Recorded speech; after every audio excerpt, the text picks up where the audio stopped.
Hello, my wonderful future global leaders. Today, we're back to finish the wonderful folktale of Why the Sky is Far Away, a Nigerian folktale, retold by Mary Joan Gerson. Pictures by Carla Golambi. Mavo, that means hello, or good day in Nigerian. So yesterday, we read and we learned that the wonderful tribe was being wasteful of all of their foods.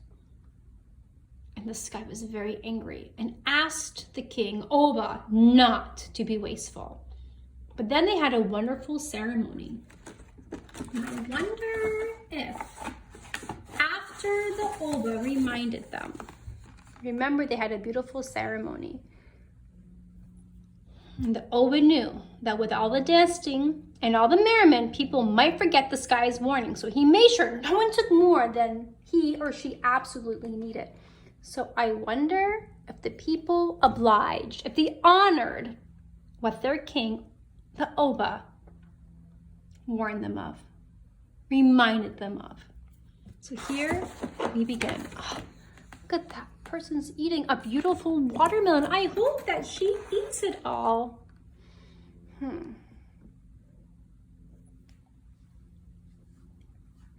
there was a woman in this kingdom who was never satisfied. She could barely move when she wore all the weighty coral necklaces her husband had bought her, but she still craved more necklaces. She had 11 children of her own, but she felt her house was empty. And most of all, Adasi loved to eat. On the very last night of the celebration, Adasi and her husband were invited to the Oba's palace. There they danced and went well past midnight.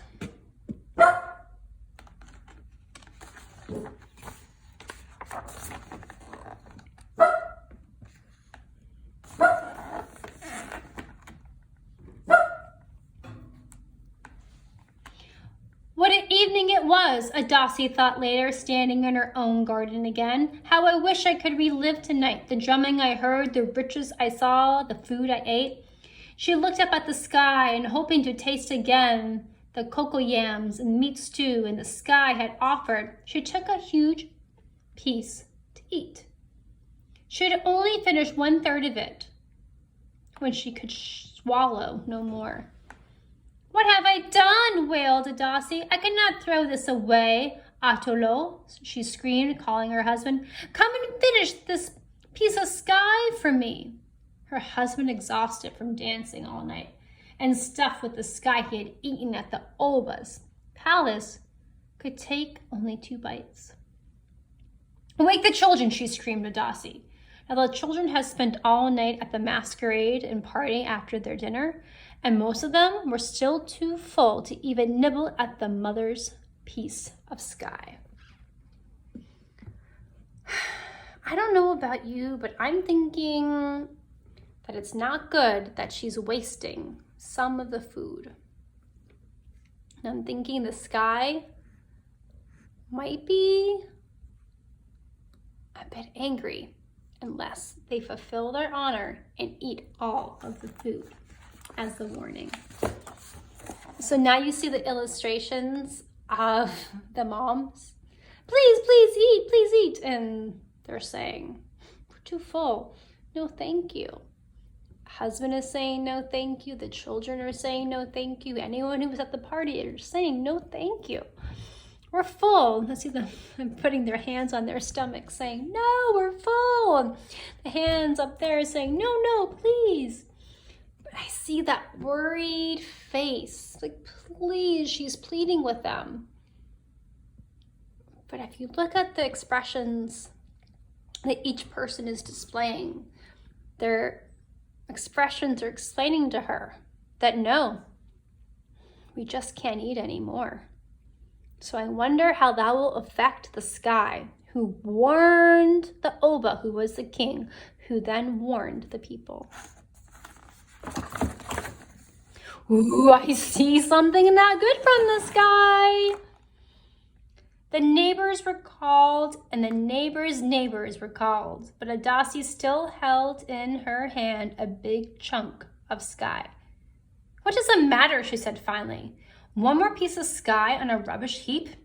And just to make sure it didn't matter, she buried the leftover in the garbage bin at the back of her house. Suddenly, the ground shook with thunder. Lightning creased the sky above the Oba's palace, but no rain fell. I'm thinking that the sky is not happy that she buried the uneaten piece of food that she took from the sky. Because thunder and lightning, to me, I feel and hear, danger, warning, not good.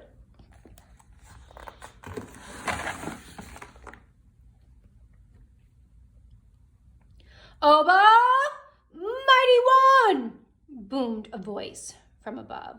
Your people have not treated me with respect. Now I will leave you and move far away. But what will we eat? Cried the Oba. How will we live? You must learn how to plow the land and gather crops and hunt in the forest, answered the sky. Perhaps through your own labor you will learn not to waste the gifts of nature.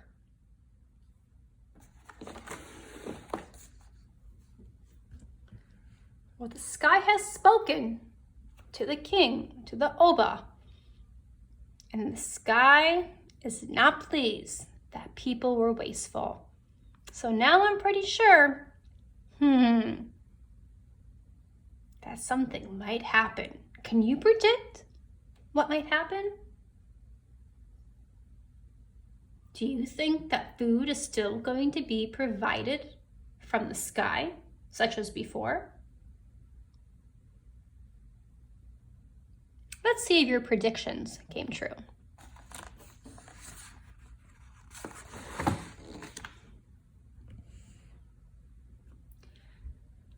No one in the land slept very well that night. The rising sun uncovered the heads of men and women and children peering over rooftops and through windows, trying to see if the sky had really left them. It truly had.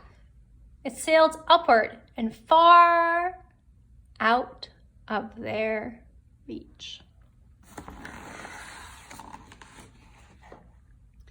So if you remember at the beginning of the story, that they were able to reach the sky and gather what they wanted to eat because the sky before was very close to their village, in arm's reach, in fact. But now the sky is so far away that even if they jumped, even if they tried, even if they climbed the tree or a mountain, they wouldn't be able to reach it. And I see that screeching monkey over there saying, hey, look, the sky. It's so far away. We can't reach it.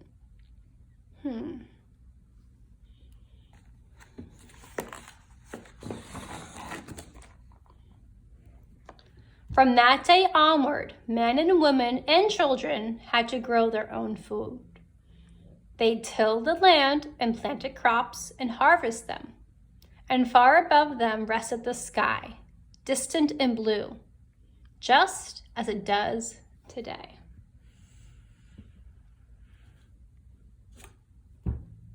I see the sky high above. I see the beautiful sun and clouds above, and I see the beautiful village and their crops planted for them to harvest when they are ready to be eaten. So now they no longer get to just pick from the sky.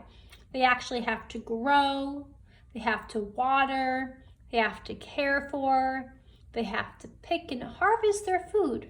And no longer is just there. They have to care for it. Very interesting.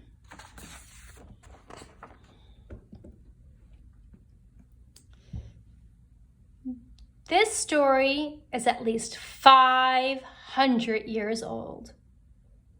It was first told in Bini, the language of the Bini tribe of Nigeria, which has existed for more than 800 years. The Bini people live today, along with many other tribes, in what that is now the country of Nigeria.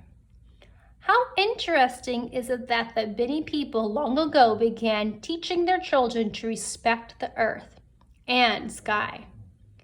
Today we are very concerned about caring for our planet. We now see, as the wise Bini did, that the future of nature and its gifts rest in our hands. The end. What a beautiful book. I can see why it was New York Times Best Illustrated Book of the Year. I want you to think about the message that was told 800 years ago. So if this is the year 2020 and you subtract 800 from it, you will know what year this story was first told. My dear, sweet future global leaders, think about the message. Think about how you can make the world a better place. And if you think that wasting is good or bad, and if it is something that perhaps you can help, have a beautiful, wonderful, glorious day.